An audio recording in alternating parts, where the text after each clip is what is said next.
MLB The Show has seen some incredible success over the last few years. Since going multi-platform in 2021, the series has consistently been one of the best-selling games on the market. However, this does not mean that the series has been free of errors. Fans have criticized the series over the last few years due to a lack of additions to modes like Franchise and Road to the Show, and the live content structure within Dynasty. With all of these issues, SDS needed to deliver and ensure their players that they heard their frustrations. So, were they able to do this? Or has the quality the series has been known for over the last 2 decades disappeared? Let's find out as we take a look at MLB The Show 25. Sports Gamers Online is the #1 source for the sports gamer. Hey guys, real quick before we get into the rest of the video, I just want to make a quick announcement. We have a brand new YouTube channel completely devoted to baseball gaming. It's called SGO Dugout. Now it's going to be a little bit different from what you see over here on the main Sports Gamers Online channel. SGO Dugout, it's going to be sort of like our SGO Gridiron channel. It's going to be a lot more gameplay focused.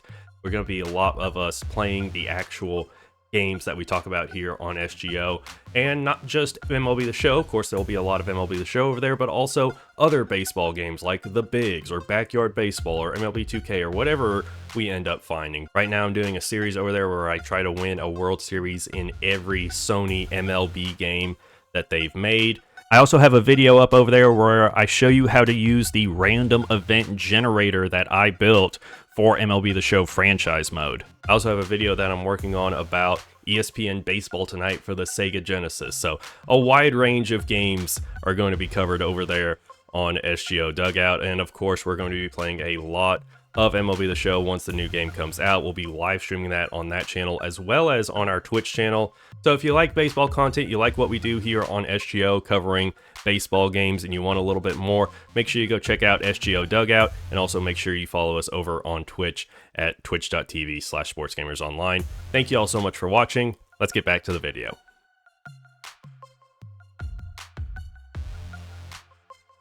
The biggest addition to hitting in MLB The Show 25 is the new ambush hitting system. This system allows players to mimic real-life hitting strategy by sitting on pitches either on the inside or outside part of the plate.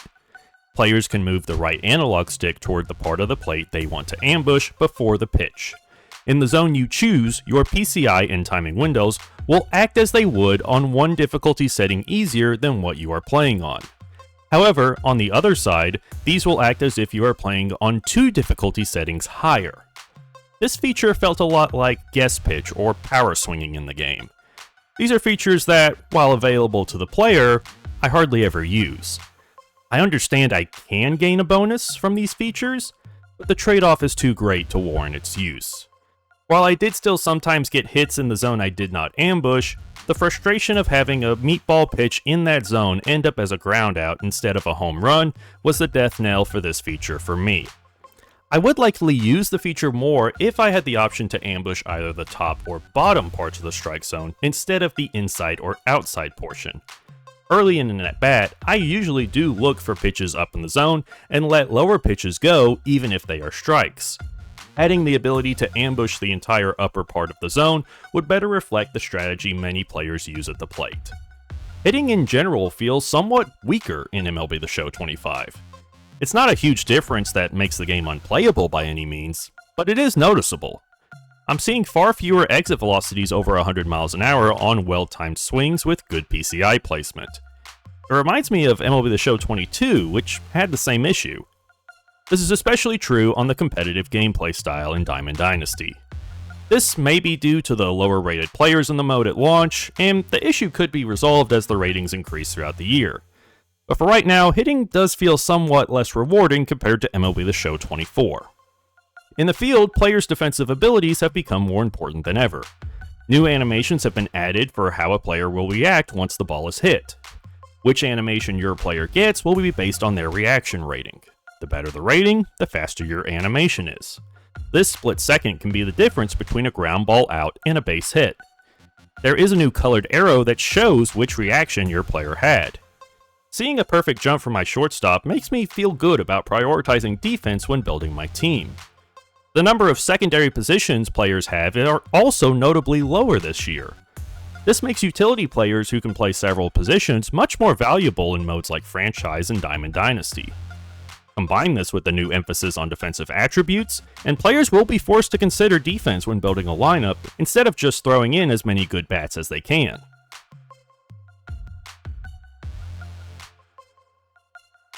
After not receiving any major structural changes for several years, Road to the Show finally got some significant improvements.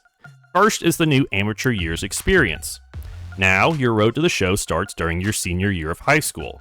You get to play 2 or 3 high school games as you try to lead your team to a state championship. Along the way, you'll receive interest from different universities as well as MLB teams. Once your senior season is over, you can commit to one of 8 licensed universities in the game. You'll go through the MLB Draft Combine as well as the MLB Draft. Once you see where you got drafted, you'll have to decide if you want to sign with your new team or go to college and enter the draft again to try and go higher. If you choose to go to college, you'll get to play 3 or 4 college games as you try to win a national championship. The high school and college games are accurate to those levels of play. For example, both levels have metal bats. These new bats have crazy high exit velocities, and the new ping sound you hear when you barrel a ball with one is incredibly addicting. Rushes this one to left and forget about it. That is a no-doubt home run. Line drive, dunks one into left. To this at bat. Ripped to third and caught. That one drilled left field. A college ball instead. Pretty cool to see it paying off for him, Singy. A shot at the... Also, the high school games are only 7 innings long, which is accurate to many high school leagues around the country. Alongside this new introductory experience comes a new progression system. First, players can now use tokens to manually upgrade their attributes. This is something the mode has been needing desperately for several years. Now I can actually control how my player progresses instead of just watching the numbers automatically adjust themselves on the screen. Perks and equipment have also been reworked. Now, perks grant certain bonuses when a list of criteria is met. Players can use tokens to upgrade these perks to either trigger more often or have additional bonuses. The equipment now serves as a slight percentage boost to the bonuses that perks provide. These 2 additions being added in the same year have made Road to the Show the true baseball RPG it was always meant to be. The choices you make now have a significant effect on how your player progresses and how your journey plays out. This makes the mode incredibly replayable with so many options to explore. I haven't had this much fun with Road to the Show since the days of MLB The Show 17, and I can't wait to see how SDS expands on this new direction they've taken the mode in years to come. Last year, I said that while the changes to franchise mode might not seem like a lot on the surface, they did significantly increase my enjoyment of the mode. I feel the same way about the changes in MLB The Show 25. Once again, SDS has added a new feature that no other sports game has in their franchise mode. And I'm not talking about the new free agency system, which is great and we'll get to in a minute. The additions that I've enjoyed the most in franchise mode this year are the new storylines, league news, and farm reports menu that shows up when loading into a game. The league news shows you news from around your league. This includes major milestones, league leaders, big performances, and more. The farm report gives you a snapshot of your 2 minor league teams and how they're doing. You get to see the score and some stats from their most recent games. Your top 30 prospects are listed below that with some brief stats on how they're doing. If you click on a prospect, you get to see a little more information about them, like where and when they were drafted, where they rank, and their MLB ETA. I've been begging for some kind of system like this, and I'm incredibly thrilled with how it turned out. The storyline menu is probably my favorite of the 3, though. This shows you a list of storylines for both your team and your opponent going into the game you're about to play. This could be things like a winning or losing streak, a division battle, or a player on a hot or cold streak. You can then select one of these storylines, and the commentators will talk about that storyline before the game. You'll also get a graphic to go along with that storyline. This ability to choose storylines to hear about from your league is one of the greatest additions any franchise mode in any sports game has made in the last few years. I've really enjoyed finding new ones I haven't seen yet, as well as getting to see all of the new graphics that go along with them. It makes your league come alive and feels like you're actually watching a real MLB broadcast. It's deadline day, Singy. The last chance for teams to load up or cash in. Yeah, today it's all about finding that perfect match, Boog. And we all know these deals can make or break a season. Now onto the free agency system, which is also a great addition to the mode. This prioritization system should be familiar to those who have played franchise or March to October in the last few years. Players will be able to pursue up to 3 free agents at a time. Once a week, you'll get a chance to offer contracts to players who are motivated enough to sign with you. Tons of logic and different factors go into determining how motivated players are to sign with your team. This new system fixes 2 of the problems free agency previously had. First, it fixes the issue of having to check on free agency every day throughout the offseason to avoid losing out on the player you want. Now, you only have to check it once per week, which helps you get through the offseason faster. The system also forces players to focus their efforts on the free agents that matter most to their team. You can't just go out and sign any free agent you want as you could previously.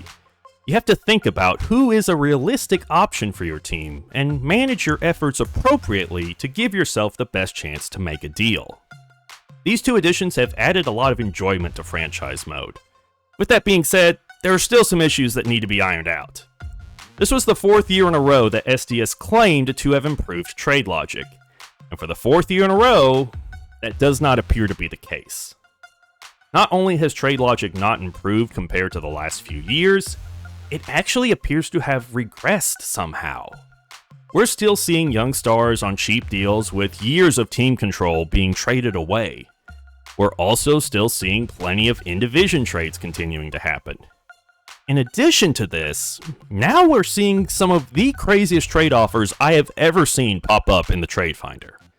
These are the sort of trades that make the Mavericks trading Luka Doncic away look like a genius move.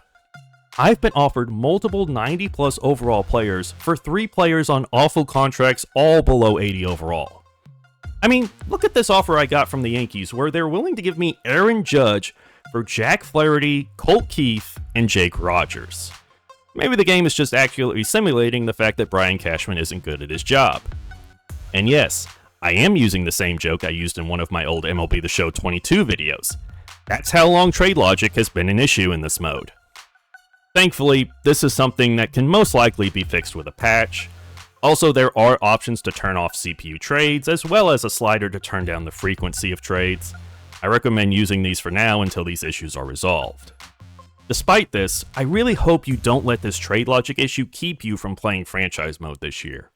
The additions to free agency and storytelling have improved the mode and make it incredibly realistic. The biggest change to Diamond Dynasty this year is the removal of sets and seasons and the return of the year-long power creep. This means that we're starting with lower overall cards, and new higher overall cards will be added throughout the year. The return to this model has been highly praised by players, but how it ends up being viewed will be determined by the content added to the mode throughout the year. 2 new game modes have been added to Diamond Dynasty as well. Diamond Quest is a new single-player mode where you have a randomly generated game board that the player must traverse. As you move across the board, you'll come across moments and boss challenges.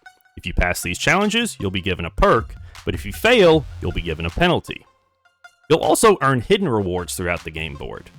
The main goal of Diamond Quest is to gather as many rewards as possible and defeat the Stadium Challenges. The Stadium Challenges are 3-inning games you have to win to complete a Diamond Quest playthrough. If you win a Stadium Challenge, you'll get to keep the rewards you've gathered, and will have a chance at earning the overall reward for that board. If you lose, however, you will lose all of the loot you have gathered, and you will have to start your run over from the beginning. As someone who grinds Diamond Dynasty almost exclusively offline, this new mode is a welcome addition. It's a lot of fun, and can be quite challenging at times. I found my hands sweating during one of the challenges that I was at risk of losing. Then when I hit a home run to win it, I stood up and yelled out loud in a way I hadn't at MLB The Show in a long time.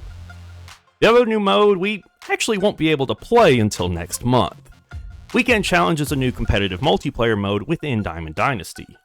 This mode will take place at the end of each ranked season. You'll get to play 6 games, with each win earning you a new reward on your Weekend Challenge reward path. Your rating at the end of ranked seasons will determine which reward path you will get to progress. The better your rating, the better your reward path will be. Diamond Dynasty has incredible potential this year with its new modes and the return of the power creep. Live content will end up being the determining factor for how good the mode is throughout the year. However, there's quite a bit of content to grind already at launch for both online and offline players. There are also plenty of free rewards for players to earn, which has always been the backbone of Diamond Dynasty. Hopefully, the live content will continue to be consumer friendly and fun to play with either friends or against the CPU.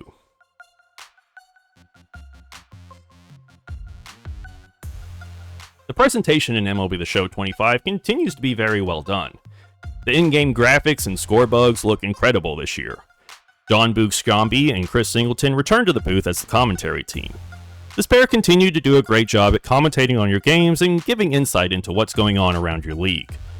Also, there are 2 new PA announcers in the game, and you can pick which of the 3 in the game you want when you load into a game. The biggest improvement to presentation in MLB The Show 25 is the UI design. Last year, I criticized the UI, so I feel the need to give some praise to the improvements to it this year. Several of the menus throughout the game have been redesigned for the first time in years, making them look fresh and stylish. This includes the Marketplace screen in Diamond Dynasty, as well as the Quick Manage layout in Franchise mode. All of the menus are easy on the eyes, and all of the fonts are easy to read. Whoever works on the UI for this game deserves a raise, because they really did outdo themselves this year.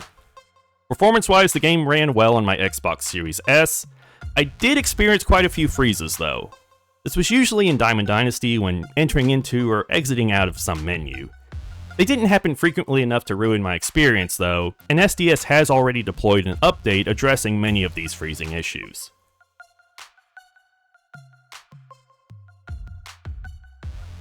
There is a lot to love about MLB The Show 25.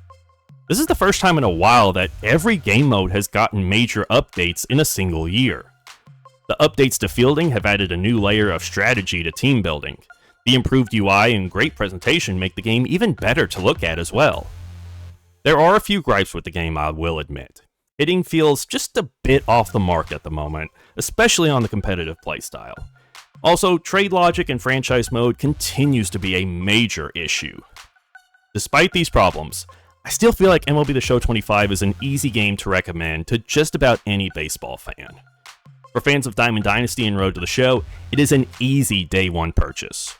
For franchise fans, I recommend still getting the game, just make sure you either turn down CPU trades or completely disable them until we get a patch. But with how much has been added to the game this year, I truly believe MLB The Show 25 has the chance to go down as one of the best in the history of this series. Well, that's going to do it for this video, everyone. If you enjoyed it, make sure to leave it a like and also subscribe to the channel so you don't miss out on any of our future videos. Also, if you enjoy our baseball content, make sure to check out our brand new baseball channel, SGO Dugout. Also, make sure to catch our live streams over on our Twitch channel at twitch.tv/sportsgamersonline. And for all your sports gaming news and updates, stay tuned to Sports Gamers Online. I'm Brandon Satterwhite with SGO. Thank you for watching.